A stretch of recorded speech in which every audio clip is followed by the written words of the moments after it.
not around, have you found I'm always on your mind? And when you hear my name, does it sound the same as you felt when you heard it last time? Do you see flowers in my hair that aren't really there? Do you feel the pain when I'm blue? And when you see me, does it seem to be that blues change to life in bloom? 'Cause this is how I see you, and these are the things you do.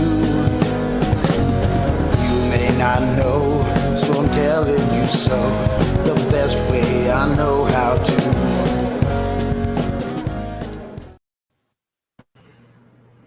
Hello, everyone, and welcome to the Boiling Point Podcast Live. I am your host, JD, and as you can see, we are joined by a full round table for this part of the West Shore School District coverage, our ongoing coverage that will continue throughout the rest of the summer. Introducing first to my immediate left is the one and only Christy Spangler. Thank you for coming back. This is your second appearance, if I'm not mistaken. Yes, thank you for having me. Absolutely. Making her first appearance over in the top corner there is Lois. Lois, welcome to the Boiling Point Podcast. For having me, JD. Absolutely. Thank you for coming on. In the bottom right corner, we have the one and only Ashley, and from what I understand, she's also called the Rocky Balboa of the parents of the West Shore School District. And of course, our returning champions, who's 4-day total. Nope, just kidding. Casey and Mariana Reed. Welcome back to the show, guys. Thank you for, and thank you to Casey and Christy for helping me put this episode together.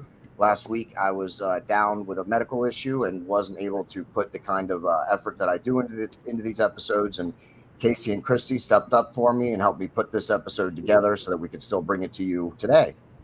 So thank you very much for that.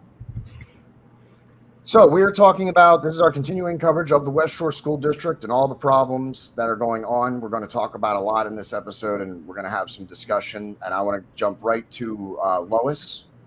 Lois, what are some of the issues that you find to be the most troubling, and or where is your area of expertise? Well, thank you. Yes, I've been studying education in local school boards for about 15 years. And since Common Core back in 2014, and then the CRT and everything going on. So it's going. The education today is going in a very dark direction. It's very troubling, and we need to do something about it. In my view, the most important people in the country today are school directors. And that's what we call school board members who are elected by their neighbors, school directors with state legislatures, sort of a distant sense. Because governors can do a lot, and so can school boards do a lot to help us fix the problems in our schools. Right. And the goal of education today, people have to understand, and not just parents, but everyone in our society, because this threatens the very direction of our society, because what they're trying to do is they're creating a generation of children that are going to be Marxist activists and we will never recover from that. It will take generations to recover from the damage. So the goal of education today is not academic learning. It's not what you think it is when you send your kids, your grandkids to school. It's not reading and writing and arithmetic and even socialization anymore. It's the goal of education is indoctrination. It's shaping kids' attitudes, values, and beliefs. And they will try to convince you that these are very good goals. If you look at the CASEL website, that's the social emotional learning organization that kind of sets the standards for social emotional learning. It all looks all good on the surface, but then when you start digging, you see that there's Marxist roots to it, and they want Marxist indoctrination. They absolutely even say it in their academic writings. So, so the goal is this indoctrination. You may not see it, you may or may not see it directly in the curriculum, but it's there because it's there in the teachers' social emotional learning lessons. It's there in the teachers' manuals. It's there in the teachers and the superintendent's trainings. They're using different approaches to infuse these ideas in the general direction of a Marxist indoctrination, and they're starting to do it at all ages. That's why we have drag queen story hour for 2-year-olds, because it's very important for them to start very young. It's called comprehensive sex ed, and they want to sexualize children from very young ages. It's completely inappropriate. There is nothing normal or natural about it. And the reason they're doing it is because it creates instability in children, which will make them easier to indoctrinate. Because think about, if you have a stable society, that society does not want to revolt against the status quo. It's only people who are vulnerable and are worried and think that the world is out to get them, that everyone is oppressed, right? They live in an oppressive society, which is what they are teaching. This is the kind of thinking that children have to have in order to want to fight it. And while you are sending your kids to school, they're already indoctrinating or have indoctrinated the teachers and superintendents, which is the most frightening part. And what I've said to school directors in the past, I was like, what's the difference? What's in your curriculum if you've already brainwashed all the teachers and all the administrators? It's only a matter of time. And most of this stuff you won't see on the surface. And what school directors, I think the most important thing school directors can do, like initially, it's not going to fix anything, but it will help, is we need complete curriculum transparency, including the training materials that the teachers and superintendents get, and all the professional development courses. We need complete public transparency of all these materials. That's the only way the public is going to see what is going on. And right now we don't have it. And different states are trying to pass state laws. I think they may have done it in Florida, but we don't have to do it at the state level. Each school board can make a policy. They have the power to make all this stuff transparent at the district level. That is the power of the school board. And if parents and grandparents and taxpayers start taking an interest, start going in and looking at these things, they're going to find all kinds of really scary stuff. And if I could just mention, this is a new book I'm reading. See the cover there, but it's called The Queering of the American Child. See that cover? It's by Logan Lansing with James Lindsay. The subtitle is How a New School Religious Cult Poisons the Minds and Bodies of Normal Kids. And right now on my Rumble channel, I am summarizing this book chapter by chapter, because I know most people don't read anymore. But my Rumble channel is Take Back Our Schools PA. And I already have like 5 or 6 chapters up. I don't remember, but I'm going to do the entire book. And they're all summaries of the chapters if you don't want to read the whole thing. But you can't understand what is happening in our schools if you don't understand queer theory. It's actually a thing. Queer theory, they consider it an academic discipline, if you could believe that.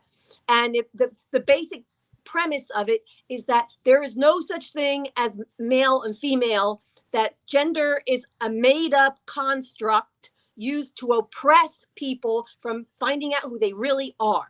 And everything in society is basically, has been built to continue this power differential, to keep, certain people in power and oppress the other ones. And they do it. And supposedly the theory goes they're doing it through gender as well. That's why you have medical journals saying there's really no such thing as male and female. It's absolutely crazy. It's crazy. It's not real, but it's all meant to confuse people, to bring confusion. And if you could think of poor little children in the classroom, little children, I'm talking about 5 and 6 year olds, that teachers are telling them they can choose their gender and that it may not be male or female. Maybe they're like something else. I mean, who the hell knows? But this is what they're teaching little children. They should be learning to read and write and do their letters and their colors and their shapes. And they're teaching them all this crazy stuff. And they're doing it for a reason. This is not innocuous. That LGBTQ flag is there for a reason. So, and I just want to say, parents need to just pay very, very close attention what their kids are being exposed to in school. You have to demand that you know what they're what they're doing in the classroom. Don't let them do surveys in school. Didn't even talk about that. Don't do any surveys in school because they're data mining your kids to find out how they can get to them, literally, mentally. And we need strong school directors who believe that men are men, boys are boys, girls are girls, right? And are going to stand up for what's right. And we have such a dire problem with lack of leadership in this country. I think it's our biggest problem, that people do not want to get involved. They've been taught to be afraid and to just worry about themselves and don't worry about what's going on. But we are going to lose our country if we don't stop this. We are going to harm so many children in the process. So anybody can run for school board pretty much. And Pennsylvania has elections in the spring. So you need to know how that all works. And if you check out my website, takebackourschools.pa.org, there's a lot of information there. So that in a nutshell, it was a lot, but I tried to wrap it all up in a little summary there. But yeah, I think that was very good. That was a really good summary of what's going on, especially the issues that when it comes to male and female, boys and girls, and that type of thing. So I do want to specify or clarify one thing real quick before we jump into more of what you said. Your website is takebackourschools.org. Take Back Our Schools PA. I'm sorry, say that again. Take Back Our Schools. PA, like. Oh, takebackourschools.pa. No. Takebackourschools.org. .org. And I raise money for school board candidates because nobody else will do it. I don't think school board candidates aren't paid, should have to fork out the dollars to run for school board. In the future, we are going to need a lot more money for school directors, for candidates. We already have the left already figures in some school board races in Pennsylvania to compete with our candidates. We need I don't take a penny of the money. It all goes towards helping these candidates. Direct mail is expensive, so most of it goes to direct mail. We do other things, but I also coach the candidates and I don't charge them for that. And I help them, put their program together. So it's just very important to me that people have help. And when we finally get good people, we can't afford to lose these school board races. We cannot afford to lose them. The left is coming after us. They're coming after kids. They are serious. They are not taking any prisoners, and we can't either. Yeah, absolutely. Casey and Mariana, I want to ask you guys to turn your volume down just a little bit because you were catching a little bit of an echo from people speaking on your or off of your end. Sorry, there's 5 of us in here, everybody. So we're gonna be dealing with a few audio issues maybe here and there, but I agree with everything you said, Lois, and I think that's very important, especially the boys and the girls and them being separate and boys being boys, girls being girls. I think that's one of the biggest problems in this country right now. And yes, they are attacking it at the schools, at the school level for the children to indoctrinate them so that when they get older, they don't know any better or that's what they think is normal. Absolutely. I'm going to put Lois's information from our websites will be in the description of this video once we are finished, but I was trying to look up the web address and stuff, but I cannot seem to find it. So we're going to deal with that after the episode, and I will make sure it's in the description of this video. So if you're watching this on a reshow, make sure you check out the description, and that's where her links will be there. Let's move on to Ashley, the Rocky Balboa.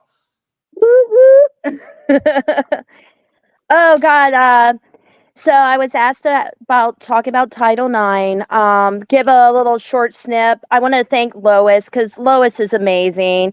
Full of knowledge when it comes to school board. So please, please reach out to her because she's speaking truth when it comes to it is dire need. We need positive people that to create great education, parental rights. But short snip here is I've been going at it since the fall of 2020. They were teaching my kindergartner and first grader in a music class about air hugging, that they were not allowed to hug us no more because of COVID. Confronted them, and the music teacher administration decided to drop my kindergartner and first grader from music class.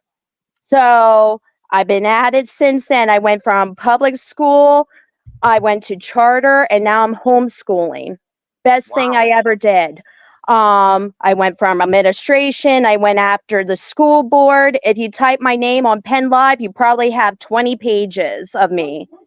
Also, too, we actually had a medical facility trying to come on school grounds with multiple trailers to have kids come and visit doctors while their parents were away or at work.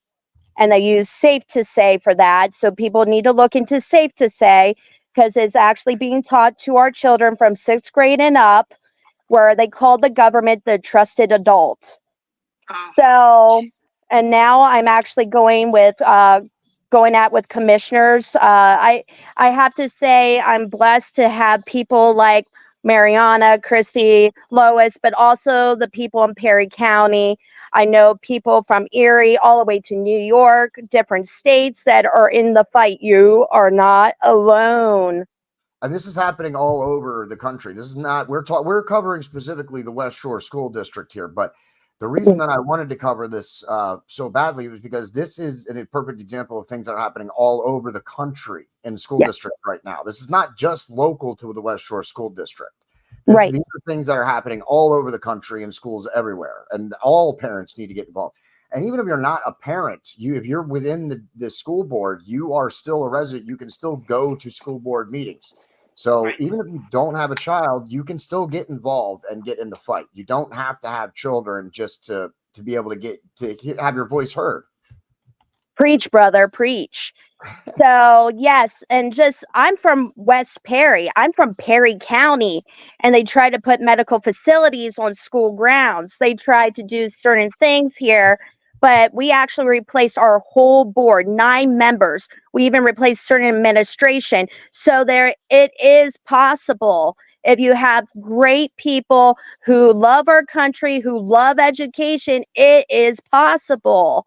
So right now we are actually fighting commissioners because we have pictures of a commissioner with bags of ballots marked in her office as well.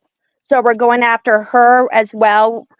But that's just a little smit, So for Title IX, I'm just going to go over a little bit because I don't know time limits. No, but as long as we don't have a time limit. We're not under a strict time limit or anything like that, as long as it takes. So yes, I've been looking into Title IX myself as well, but please, if you can, break it down for our viewers or anybody watching.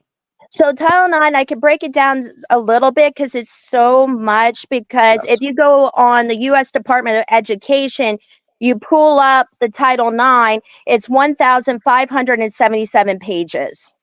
Now, they have a fact sheet where you can see where they change, but I deal with contracts. I'm not going to go with the fact sheet. I need to read the whole contract to see what I signed up for. And people need to unite, take little bits here and there and read that because they're pushing pronouns. Jeffree Star, I don't know if anybody knows Jeffree Star, but he's been actually pretty open about the pronoun thing is ridiculous. He even calls that out. Also, too, gender identity. And I love how Lois was talking about that because they really push that gender identity. If you will pull up, it is the House Committee Oversight from December 5th, 2023. It is 3 hours long, but it is worth to watch because they talk about the data, they talk about transgenders, they talk about girls' safety in sports. But it's interesting to show that they said the data shows 70% of Americans don't agree about a boy and girls sports. Mhm. And also oh, go ahead. No, please. You're the guest. You Okay. talk.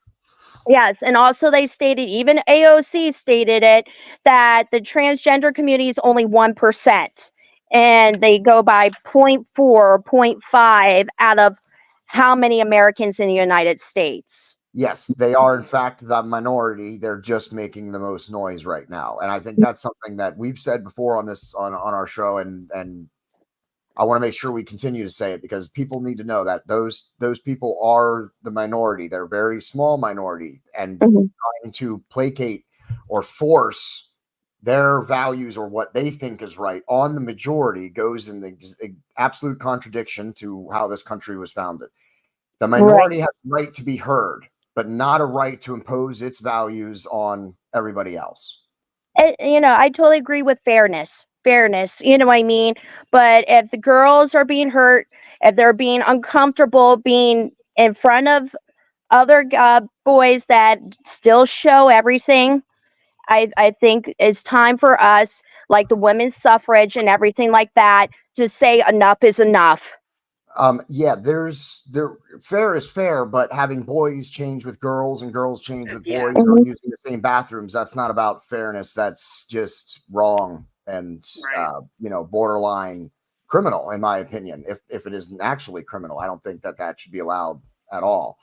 And I think that is definitely one of the biggest problems that we have right now in the schools is this because children are very impressionable. That's why parents' jobs are so important because you're teaching them how to be a person. You're teaching them how to be an adult, how to be a human being. And the more you confuse them with that stuff in school, then the more they're going to be confused at home, the more problems that'll be caused at homes, and then the breakdown of the family unit, which is ultimately what the other thing that they want.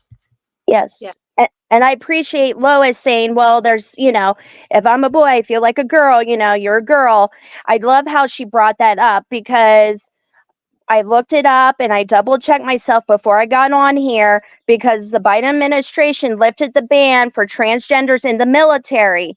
So if you go to selective service system and God forbid, if we go into war, the draft, Biden administration, if you pull that up, it clearly states on the selective service system that even if you say you're a transgender female, they go by biological. And yes, you will get drafted. But when it comes to men's that are trans, they go by biological and they say they are female. So no, they will not get drafted. Okay. So it's very interesting. So, the administration says, okay, if we go into war, well, too bad for you. But then you have Title IX, then we look the other way. Yeah, and now Title IX, that was the purpose of Title IX was to create equal rights for women and to make sure women were not discriminated against. And now I've been saying this for a while that the transgender movement, or whatever you want to call it, is actually circumventing women's rights and taking the women's rights that they have fought so hard for away from them. So I'm glad you brought that up too, because that's what Title IX was originally for. It was to protect women in sports so that they had equal access just like men did. Now it's being corrupted and as a way to let people decide what sport they want to play or what sex they want to be, and they're trying to throw it all under this Title IX, which is completely ridiculous. And you're right, Title IX is extensive, it's complicated, especially if you don't have history or any kind of experience with federal law and the writing of it. It's really hard to follow and read what you're writing there, or read understand what you're reading. I apologize. Exactly. And it all comes down to the Constitution. I served maladministration notices to not only my school board, but also Governor Wolf and them. And that was the help of Denise. She's been teaching me Constitution. And, we're being told, well, school board needs to look at their board policies. So thank you, Lois. Look at our board policies, but also too, we have to make sure with our board policies align with the Constitution as well, as we saw with Pennsboro School District when they tried to change the First Amendment for public comment. They suffered a $300,000 lawsuit with that. Wow, that's just some crazy stuff happening right now. Before I go to Christy, I wanted to ask you, Ashley, and you, Lois, a question. I had asked Mariana and Christy on another show, but you know what? I just completely forgot what I was going to ask you. I got distracted. So you know what? Let's talk to Christy now. Unless you had more, Ashley. Was there more? Other than just look at the other states, there's some great information. They, it's all Constitution. They said that for them to go over legislating in Congress is not constitutional as well. That is all. Yeah. The Constitution being very important in, everything. That's everybody needs to go back and read the Constitution right now. Christy, let's talk to you. Where are things at with, you've been on before, so we've talked to you about some of these issues. Yeah, basically, excuse me, guys. I just wanted to hit a couple things with Lois. Lois is 100% right about when she's talking about these surveys. I think it was last year that we went up there and we were talking about the surveys, and I asked them point blank, who gets this data on our children? And none of the school board members could answer that question. That is very scary as a parent. We have been screaming that from the rooftop. Who is getting this data on our children? It's just unbelievable. My boys got asked a question. What happens in the middle of the night if your car breaks down and 3 black guys are walking towards you? And, my kids were like telling me this, and I'm like, don't answer that question. Like, why is somebody asking you a question like that? Like, are you serious? Yes, Wow. this stuff is just unbelievable. And I say to everybody all the time, like, why are they taking data on our children, and who is getting that data? And none of the school board members know. So I appreciate Lois bringing that up. Another thing that I found out in my 4 years of doing this is I appreciate and very thankful for the school board members that do this. But like Lois said, they do not understand the power that they have. When Mariana and I talk to them about stuff, they're like, well, we can't do anything about that. We're like, yes, you can. Like, you can make policies for this. But I think what Lois does is amazing because she is willing to actually train them and explain to them. Just like our school board that goes in, it's kind of like our children. They're not taught their rights and the Constitution and stuff like that, so that they're not able to fight back. So us as a community and as a nation, we have to just get our information down because we do have the freedoms. We were given those freedoms, but we lost them because we were asleep. So we have to start fighting back. And that's why it is really nice that we have along the way, like Ashley said, like we have Mariana, we have Lois, we met you, Jonathan, Casey, people all around. I mean, it's just got to continue to grow because there is a lot, like Ashley says, there's fighters all over the place. But that was one of the points. And the Title IX, like Ashley brought up. So it's just crazy because Mariana and I have seen that when these policies go down, they keep these school board members so busy that they don't even have time to look at these policies or these new laws coming in, it's very scary. And like Lois is saying, that's a wonderful, or maybe Ashley said, it's a wonderful idea that if everybody could take pieces of it, you have to legit read all of this. You cannot sign it because they sneak all this crazy crap in here. That is scary coming. And I we keep putting information out there how bad Title IX is. This is totally against women's rights. It's dangerous. It is you cannot have a child, like parents invest all, like example, parents invest all this money into a child to play, sports. This girl is wonderful, she's good, and then a dude comes in and beats her out. That is not fair, No. and And it's oh, go ahead. No, continue. I was just gonna say, and it's bowing down to to agree to something that's not true. Like, you're either a boy or a girl. You like, I'm not, and I don't want my kids to believe, like, when we had this fight about masks, wearing the mask doesn't work, and they're like, well, put it on to be kind. It's not kind to do something that does not work. So I don't want my children or other children to be confused that you can just change your gender at any time. This is mental health problems. Yeah, And it is. I'm sorry to say that's going to upset people, but the quickest way to take down a nation is going after the children. And that's what these sickos are doing. Yeah, you're absolutely right. And it absolutely is. It's 100% related to mental illness. And if Yeah. anybody knows, I understand everybody in this, on this episode right now, I know is for men and women competing separately and not together. And it's not about women being equal to men, has nothing to do with that. It's about women and men are different, and women shouldn't be forced to compete with men biologically. There are biological things that make them different. If you want more information about that, check out our episode 88, Trans Women Dominating Women's Sports, where I literally give you factual information. I give you swim times and lap times in that episode of some of the best Olympian women in the world, and their Yeah. times don't beat high school male swimmers and runners. Okay. Right. That is the biggest thing about that episode. Go watch that episode, because I literally break it down for you, the information. I literally give you lap times.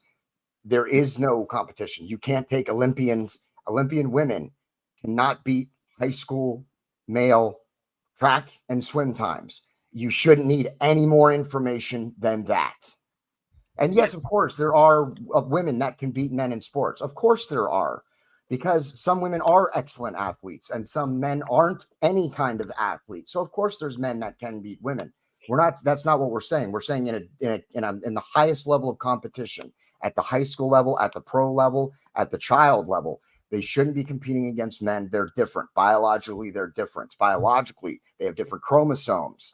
That's the way it is. That's science. Okay. The party that used to champion science has decided to ignore it now, which is weird, but that's what it is. That's why we continue to talk about that, because it is important not to have men and women competing against each other.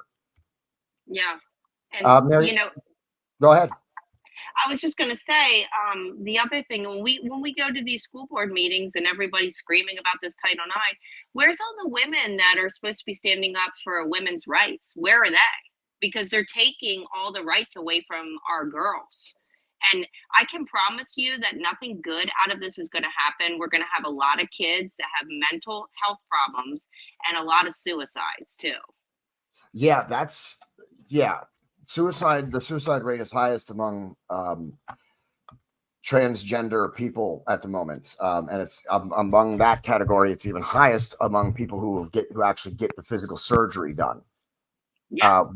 That should be. I mean, between the episode and the facts that I give you on that episode and what you just said, about the suicide rate, there shouldn't be any more discussion. I don't understand how there is more discussion about it. It's one of the things that really.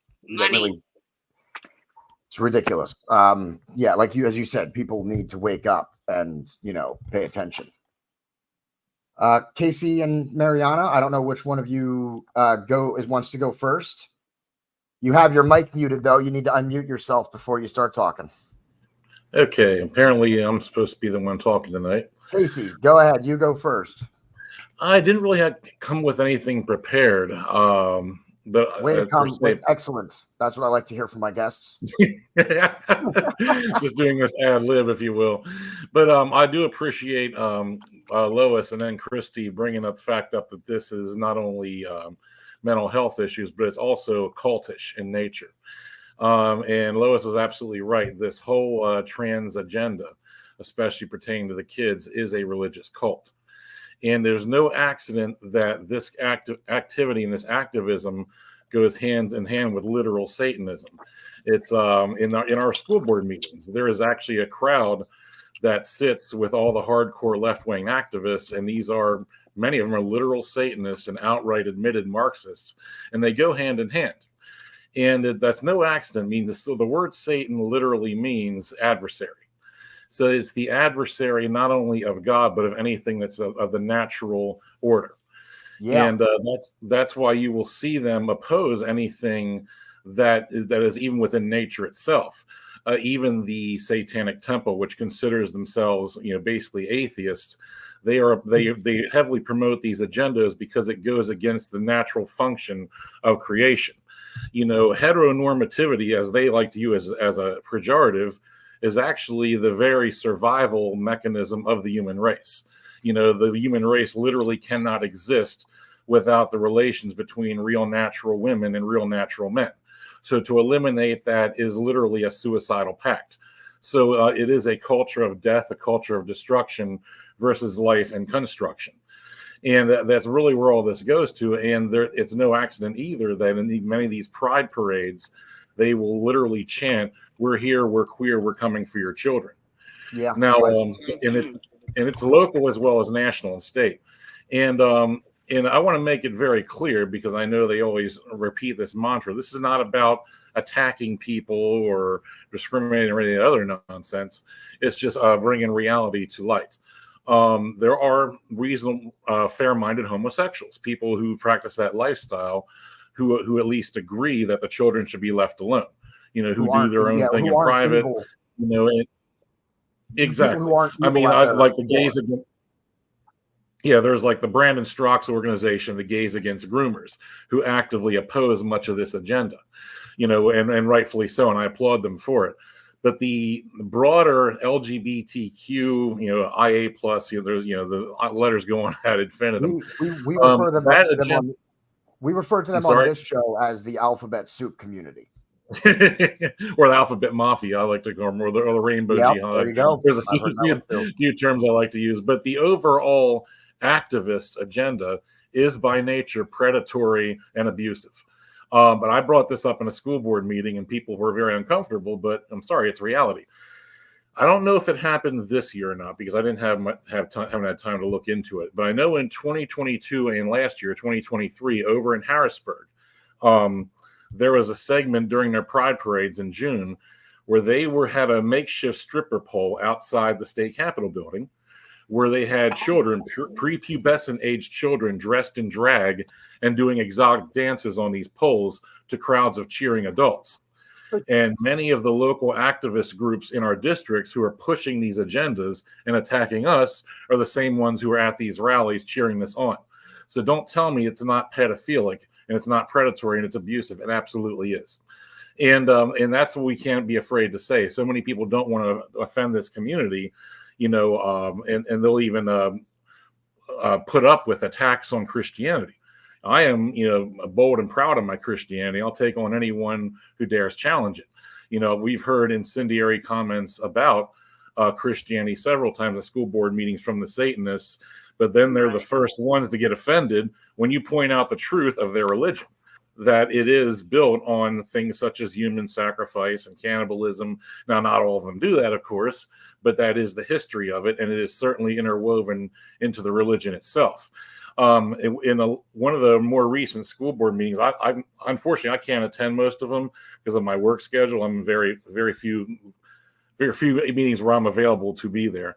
But Mariana was at one where one of the group from this Satanist group confronted her about my incendiary speech, and was telling her that she's worried that the things I say are going to cause violence and are going to result in a school shooting. Now, this is gaslighting 101. I wish to God I had been there and she had said that to me, because the first question I would have asked her, I said, please name me one shooter, school shooter or mass shooter otherwise, who listened to people like me or somebody like me. You won't find them. I will challenge anybody to do their research on this and prove me wrong. I can tell you it's a fact because I've looked into it. If you look into every single mass shooter in the last 3 decades, school shooter or otherwise, every single one who has a verified religious motivation. And I'm talking about what they left behind in social media or in a manifesto that they wrote. Every single mass shooter who had a religious motivation behind their shooting, whether it was a school shooter or otherwise, was one of the following categories: atheist, agnostic, pagan, pantheist, Satanist, witch, or Muslim. Every single one fit in one of those categories.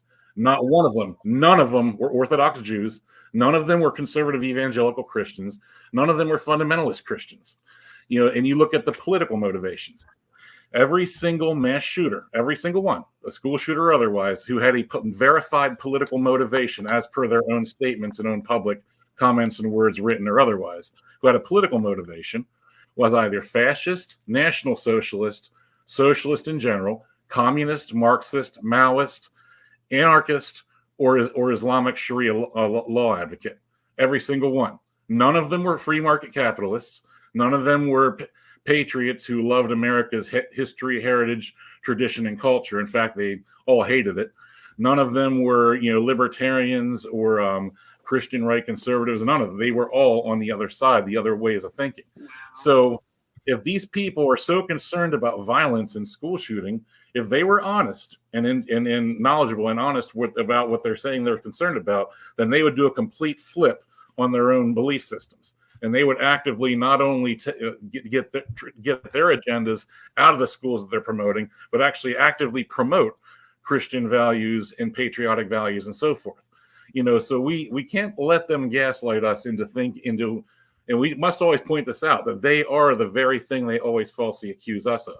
And this is true on a national level, true on a local level, you know, and I see board meeting after board meeting where these people will come up and threaten the school board, don't you dare put intelligent design in the curriculum. Now, I'll point out that not one school board member in the West Shore has even hinted at putting intelligent design in the curriculum. I mean, I would love to see it, but they haven't even considered such a thing. You know, and they always bring up how the Dover School District lost some big lawsuit because they went to put intelligent design in. Now, I don't know the details of that case, why it went the way it did, but I do know that overall, the cases involving that have varied as to who won and who lost, depending on the integrity of the judge, depending on how they approach the topic, and so forth. But, you know, all intelligent design really is, and I know I'm kind of going down rabbit trails here, sorry, is just, you know, acknowledging the fact that there is order in nature. It's acknowledging the fact that things aren't simply chaotic, and that you know, basic science, you know, biogenesis, the law of biogenesis, which things can only produce their own kind, and life can only come from pre-existing life. That's scientific fact. That's not religion. But the militant secularists and Marxists are indeed a religion, and they make no bones about it when they're honest about it.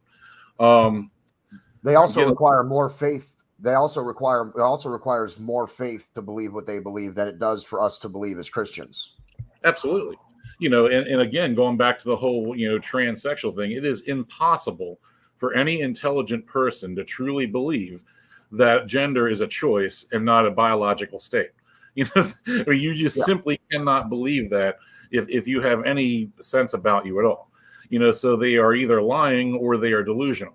You know, and it is and I said this in a previous episode, the whole problem with, well, many problems, but one of the major problems with the whole LGBTQ plus agenda is they actively promote it as a religious proselytization, the lifestyle and the behaviors, whether it's pedophilia, and yes, they do promote it, homosexuality, transvestitism, you know, as things that should be actively celebrated without considering any facts. There's never analysis or evaluation. What is the effects? What are their comparable suicide rates, criminality rates, drug abuse, mental health issues, and everything else compared to people who are not in those lifestyles? They never want to go there, you know, and that's where what we need to insist. If they want to be so insistent that we need to learn about these things in the schools, then we need to approach it from an evaluation and analysis perspective instead of an active celebration. I kind of lost where I was going to say next there. Sorry. That's all right. I mean, you definitely covered it pretty well there. Mariana, did you have anything that you wanted to follow up with? The only thing I want to say is I want to tell the parents who are hearing us that this is a spiritual war. Any which way you look at this is a spiritual war. This is also an attack on family values, on our kids. Amen. And the parents need to start stepping up and speaking up, the conservative parents, because if we don't, we're so close, not only to losing our nation, but to losing our kids. Okay. When I see the way the schools are going nowadays, it reminds me of Nazi Germany. Okay, the indoctrination, the brainwashing of our children. So your voice, your presence at a school board meeting, you speaking at a school board meeting, and if you're not sure about facts, you can contact somebody like Lois. You can contact Ashley, because God knows there are times that Christy and I are looking at each other like, you know the answer. We're like, nope. We pick up the phone, we call Ashley, we pick up the phone, we call Lois, or we email Lois, but we find the answers. Okay, so we have to come together. Okay, and this is the problem. Like I said, the left is so organized. Okay, and they're so together. We need to really come together in a united front to fight for our children, the future of our children, because the future of our children, the way our children go, the country goes also. It's hand in hand. It's really hand in hand. So I encourage everybody, I encourage the parents, okay, to become more involved. Do not be scared, because everybody's living in fear because they're afraid of being canceled. If you need assistance, need answers, need to be educated, contact Ashley, contact Lois, contact us, and we will get you the information that you need, because this battle is real, guys. This battle is real. And something else Mariana just brought up there, I want to elaborate on, is about getting involved and being motivated. And getting others to do so as well. The hardcore cultural Marxist left can never win. Honestly, they will never win based on facts, reason, logic, or even basic morality. What they've always beaten us in, and they've continued to win the cultural war for at least a century now, is motivation and activism and tenacity. If they're 1% of the population, they make up 50% of the voices heard. It's always the way it is, unfortunately. And it reminds me of an old statement by William Henry Yates in a poem he wrote called "The Second Coming," where he said, "The best of us lacked all conviction, while the worst were full of passionate intensity." And that has been the reality of our world and our nation for a long time, and even in our schools. There's no excuse. I'm sorry, and I'm pointing a finger at myself too. I'm not judging anyone else. I'm considering myself among this lot. There's no excuse for us to have allowed what happened in the West Shore School District over the last 20 years. There really isn't.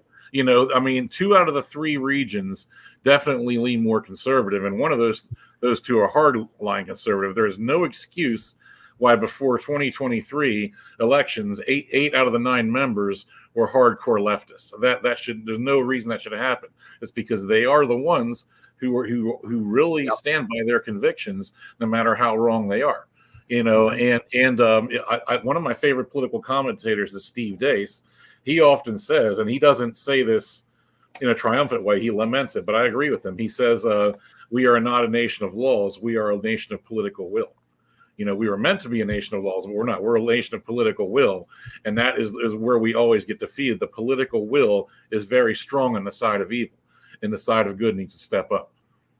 So. Right. You're absolutely right on that. That's one of the reasons why I continue to, do this series, do this special coverage, and continue to have all of you on, because the more we talk about it, the more we get it out there, the more people will see it. And hopefully the more people we can get, active and involved. So I'm glad to have this channel to be able to give all of you that capability and to be able to cover this, because when I got involved, one of the biggest things that shocked me, and I want to hear from you guys about this, is how the news is not covering this at all. Like, I mean, there's no one talking about it on ABC, on Fox 43, in Penn Live, in any of the other local newspapers. There's nobody talking about any of this stuff. Lois, do you find that surprising?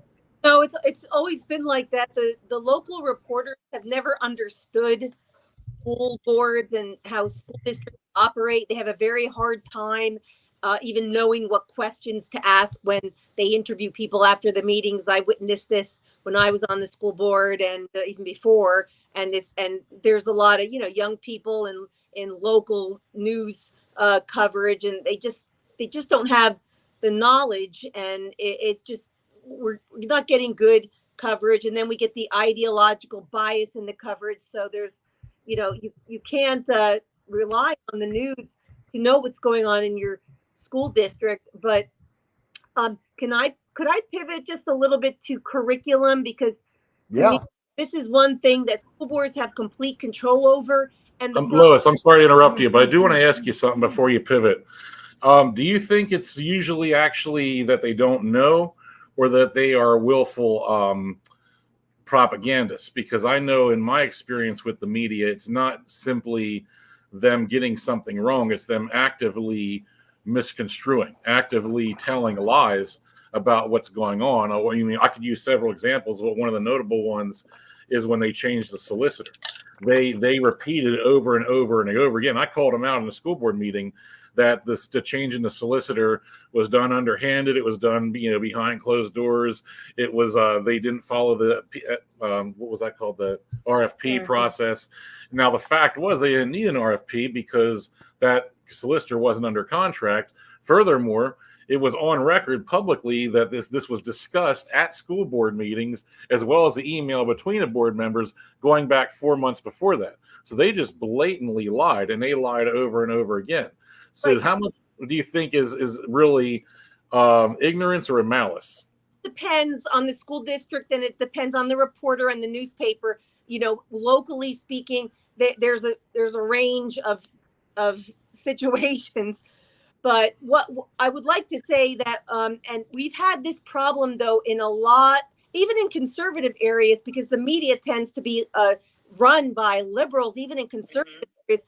And when the media lies about what is going on in your school district, elected officials, school directors are elected officials. They have a right to set the record straight. They should put it in writing, and they should demand that their letter be published in the paper, because they are elected officials and they have a right to get their position in the paper when they have basically been lied about. And they've got to present their position in a positive way. We're not really good at that yet, but they have to do it in a positive way, not negative, so that they have to think like they're leaders, like they are elected officials, and they are there for the kids and the parents and the taxpayers. And you have to present your case in a positive light. And if anybody needs help with that, I'd be happy to help.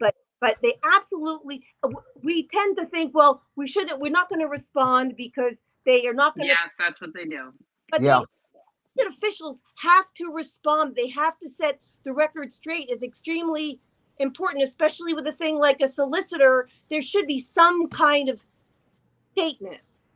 That's what's been frustrating too with and we've got, even with our members that we supported, is that they sit there and just take it when they're being lied about blatantly in the school board meeting. I'm not saying they should go back and forth, with everybody who opposes them and have a little, pissing contest, for lack of a better term.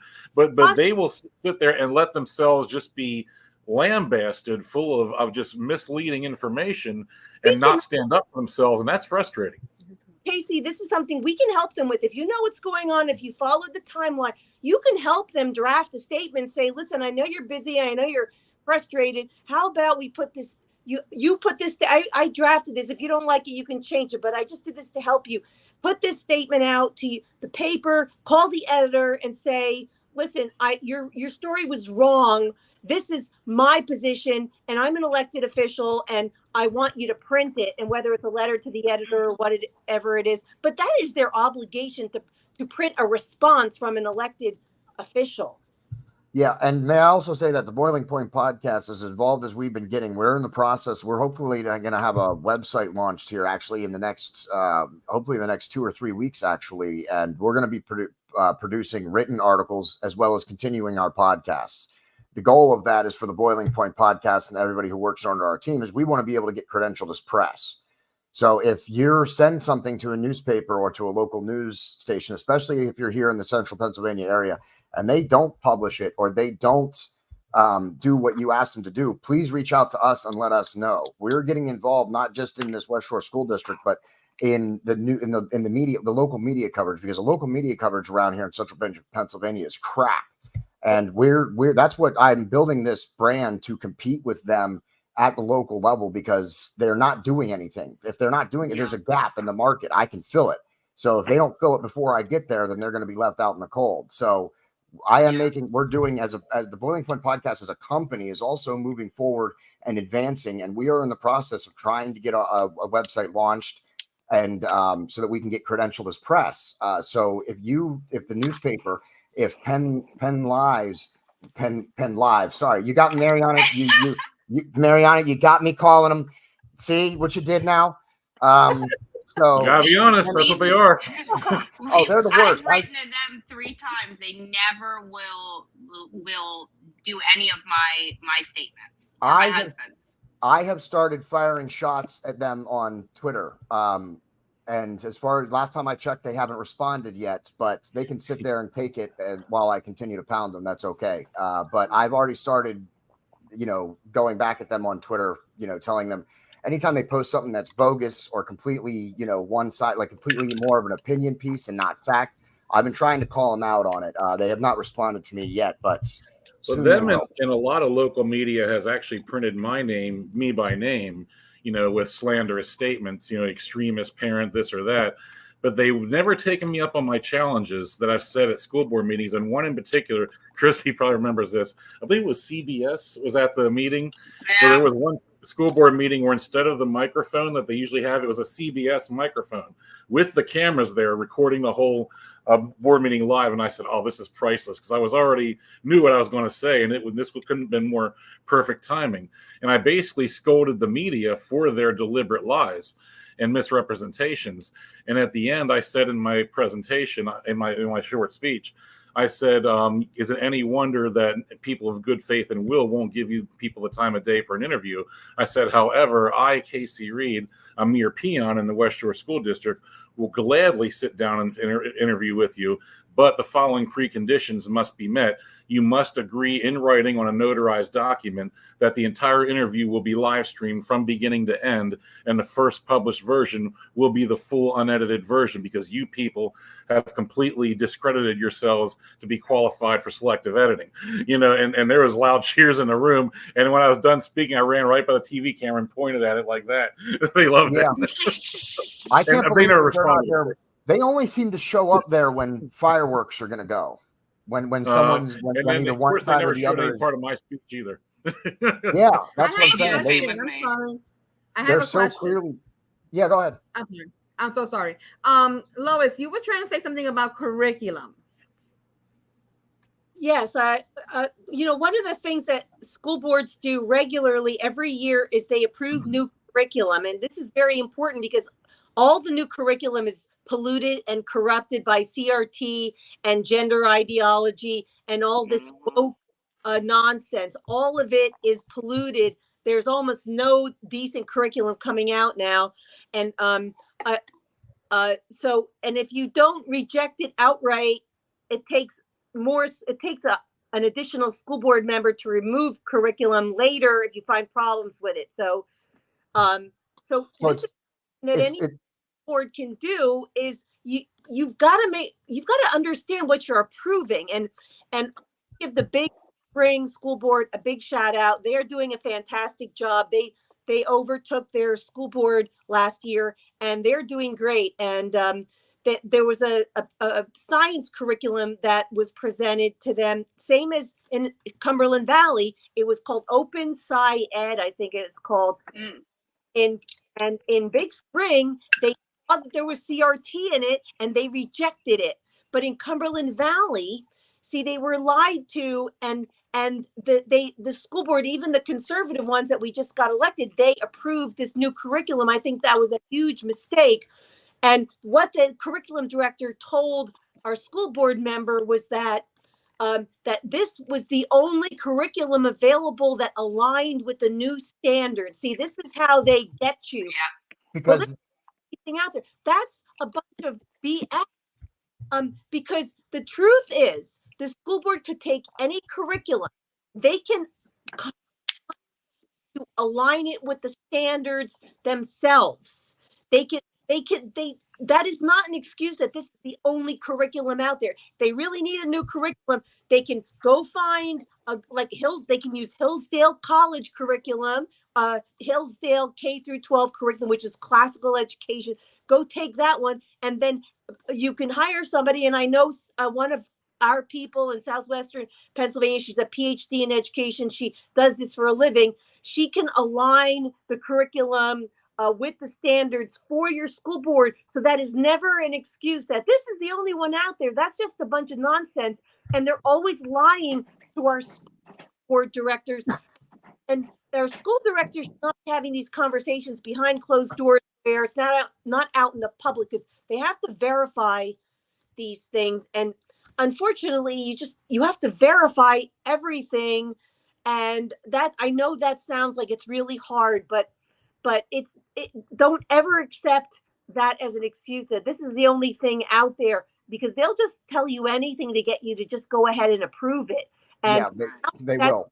Now that curriculum is in Cumberland Valley. We know there's CRT in it. We know there's all kinds of junk in it. And now the kids are going to be exposed to that. So, what's the difference if we have good school board directors if they're approving crappy curriculum? Yeah.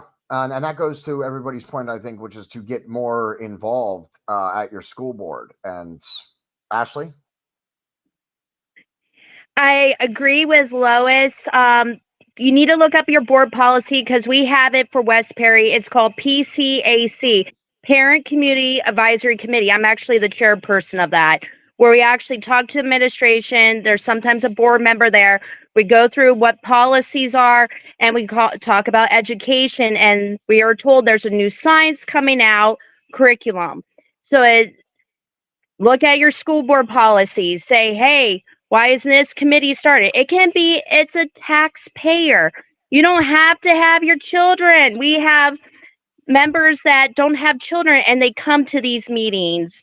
Get involved, get inspired, because knowledge is power and the children deserve the best of the best education, no matter what gender, what color. They deserve the best of the best. Amen. And they also deserve to be protected from, being indoctrinated with mental illness. Yep. Which is the main reason, you need to get involved. And like, as we've said, even if you're not a parent, if you live within the school district, you can go to a school board meeting, you can get involved. So, it is time to get up off the mat. And I've been saying that to conservatives, the other side, the Democrats, the liberals, whatever label you might want to give them, say whatever you want about them. They're highly organized. Yes. And highly efficient at getting what they want done. So if we don't match that, we're not going to win, because they are the smaller. They have less numbers than us. They're just making more noise. So if we don't start coming together and making as much noise, then we're going to get drowned out. Mm-hmm. And when your school has having assemblies for the kids, and they're having people come speak to your kids, you need to know who these people are ahead of time, and you need to research who they are, because they're having all these woke speakers come to speak to the kids and get the kids, all riled up. And then that's another vehicle to get them involved in this woke cult. The LGBTQ clubs, those are another vehicle they use to get the kids indoctrinated. And they're coming at it from so many angles. When you see a lot of these programs now are coming at it like local YMCAs or YWCAs, because they know that, well, if it's a YWCA program, they're not subject to right to know laws from the parents. So they mischievous things and that are really just scary, because they know that more parents are paying attention. But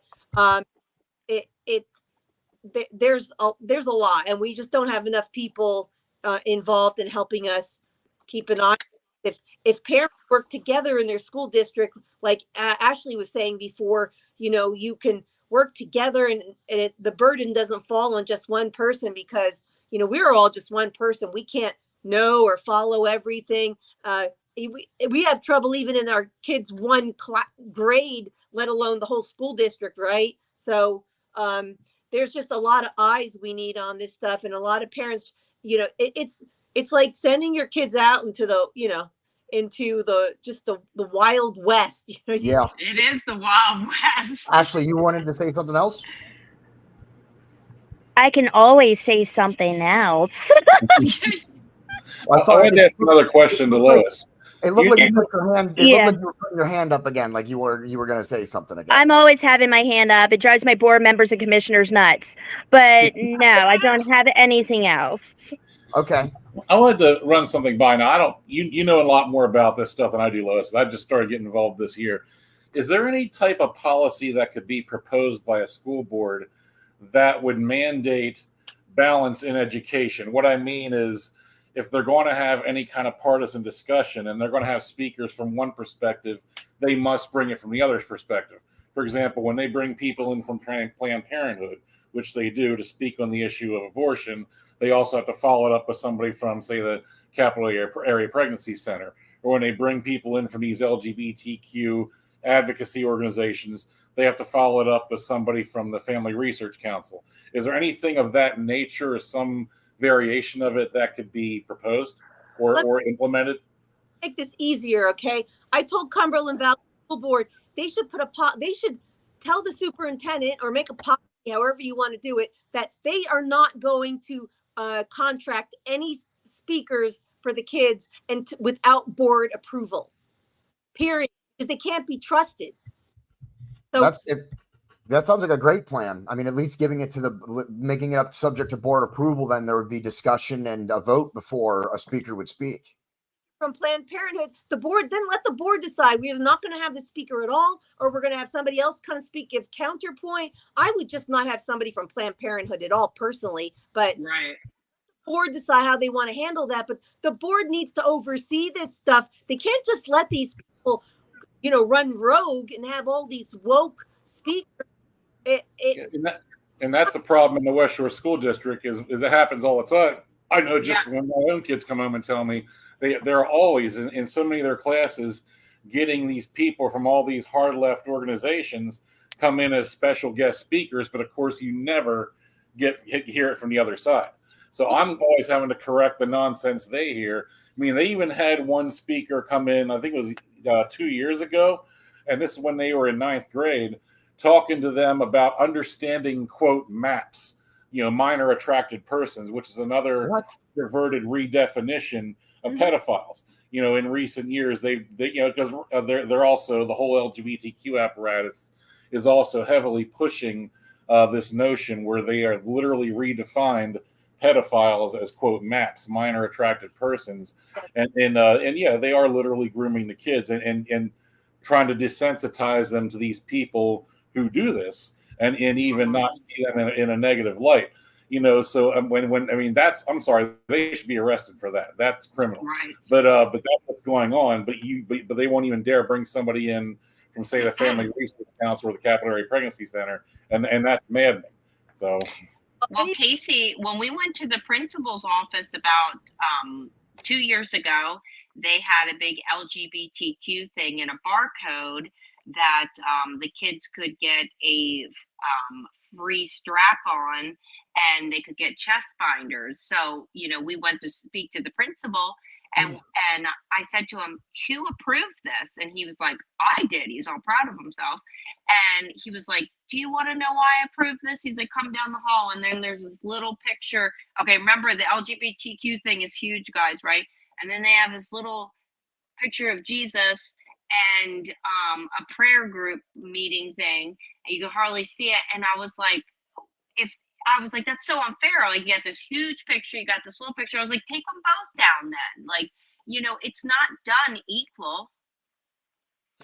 The school just say no, and they need to equip themselves with the facts. They can't just say, I don't agree with this. They have to have facts of how this is right.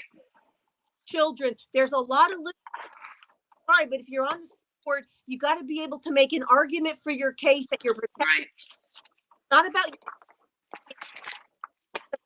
preventing harm, and you have to put. You can't have school board members being mamby-pamby anymore. They have to be strong. They have to say no. We're not doing this. Yes, I agree with everybody. the school board, it comes down to the school board. And as I've said in recent episodes, at least while we're following this the West Shore School District specifically, that the people who have been elected, conservatives or liberals, we're going to start holding you to your decisions. You know what I mean? It's going to be coming up to election time again, and there's election next year for the West Shore School District. Don't think that we're not going to break down your votes and let the people know how you voted, so to see if they want to vote you back into office.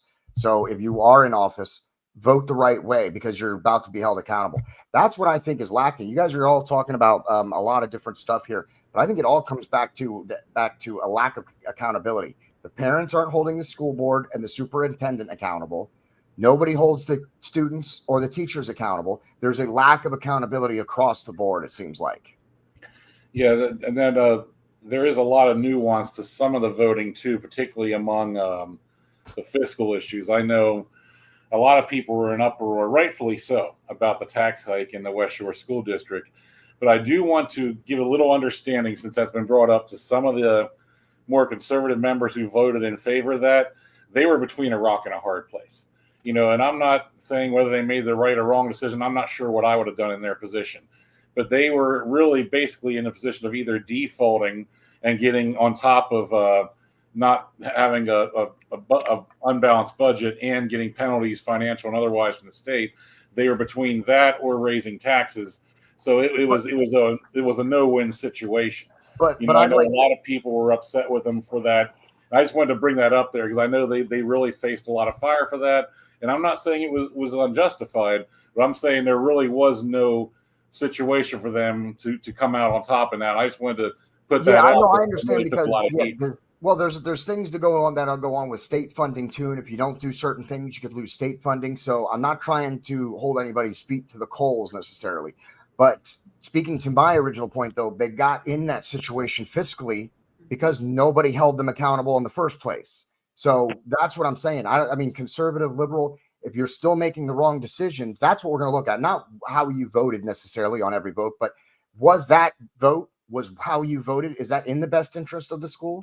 That's what I'm talking about, because you got into that situation because people weren't held accountable in the first place. So you have to start holding people accountable at some point, even if they're the people who are trying to fix it. Some people, when you run for office, when you run for political office, doesn't mean you're guaranteed to get a free ride. It's not going to be an easy job. It's not going to be for the faint at heart. Being a publicly elected official, whether it's at the school board, the local, the state, or the federal level, it's a calling. You're going to put work in. You're going to have to put in that effort. You have to understand. You have to research. You have to read things. You have to talk to experts. You have to put in the work. So if you're going to run for school board, if you want to sit on that seat, be prepared to do the work. Be prepared to look at everything and know what is in the best interest of your school. Okay, then you don't end up in this situation where the West Shore School District, where in the fiscal year of 2025, they're going to be $95 million in the negatives. That's completely ridiculous. That's how did the fact that any school board let this school district end up almost $100 million in the hole for the fiscal year of 2025 is ridiculous. I'm sorry. I saw the budget, and it's this year, and then in 2026, you guys are going to be losing over the next 2 years $45 million. That's crazy for a local school board to be losing that kind of money. I don't know what happens when a school board does go bankrupt, but I can't imagine that it's going to be in the best interest of the kids. Well, I just mentioned about the budgets, and a lot of directors aren't asking for the right information. They purposely inflate all the figures of what their projected expenses are. They do that on purpose to pressure the school board to raise taxes to the maximum. Those numbers aren't real. And if school directors need to be comparing projected expenses versus actual expenses for like the past difference, because that's really there can be a substantial difference, and it's all about getting the school board to scare them to pass the biggest tax increases that are allowed by law, and because the school districts will never have enough money ever. Right. Well, I think that we have covered quite a bit of information in this episode. I want to thank all of you. This has been, I think I've said this every time we do one of these episodes, but I do think that this has probably been the best episode of our coverage so far with all of you guys here. Thank you very much for taking the time to come on. I would like to have each and all of you back again, either on the next episode or on future episodes, whether it's about the West Shore School District or about other topics. So I'm going to reach out to all of you and make sure that I stay in touch with everybody so that we can continue to work together. And of course, anything that has to do with the school, of course, you guys reach out to me if you guys need something from the Boiling Point podcast. We're here to get your back. So you guys need something, reach out, let us know what you need, and we'll do our best to make that happen. Sounds Does great. anybody have any last minute or final points that they want to make? God bless you all. Okay, then for Casey and Mariana Reed, Ashley, aka Rocky Balboa, Christy Spangler, and Lois. I'm sorry, I want to say your last name, but I don't want to butcher it, and I'm going to. So, thank you all for. Say it again. Kanashiki. Kanashiki. All right. So for Lois Kanashiki, Christy Spangler, Ashley, who I don't know her last name, Weaver. Weaver, okay, and Casey and Mariana Reed. This has been the Boiling Point Podcast, Chapter 4 of our West Shore School District coverage. Look for us in 2 weeks, or it might be 3 weeks, but look for us in 2 or 3 weeks for another episode on the West Shore School District. Until then, I am your host, JD, and that's the end. Good night, everybody. Good night. God bless.